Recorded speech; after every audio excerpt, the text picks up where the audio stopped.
আসসালামু আলাইকুম ফ্রেন্ড। নিজের হাতে ধরে কাজ শেখাচ্ছি। ও হচ্ছে এই দেশি ও হচ্ছে এই দেশি আর ও হচ্ছে মায়ানমারের, আর ও হচ্ছে বাংলাদেশি। ও জীবনে প্রথম অক্সি দিয়ে কাঁপতেছে, হাতে ধরে শিখাইতেছে। ওরা দুজন জীবনে প্রথম ওয়েল্ডিং করতেছে।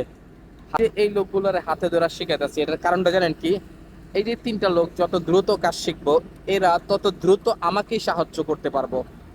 এখন এদেরকে যদি আমি কাজ না শেখাই, এখন দেখা যায় আমার আগামী 3-4 দিন ওয়েল্ডিং এর কাজ অনেক বেশি ওয়েল্ডিং করতে হবে। এখন এরা যদি হাতে ধরে শেখানোর কারণে 2 দিনের মধ্যে ওয়েল্ডিং শিখা যায়, পান্ডাই হয়ে যায়, তাহলে দেখা যায় যে আগামী 2 দিনের মধ্যে এরা আমাকে একদম পুরনো লোকের মতো সাহায্য করতে পারবো।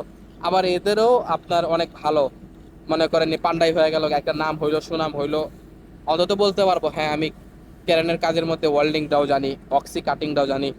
সো কাউরে কাজ শিখাইলে কোনোদিন লস হয় না, আপনার লাভই হবে। তবে মন থেকে শিখাইতে হবে যে কোনো কাউরে।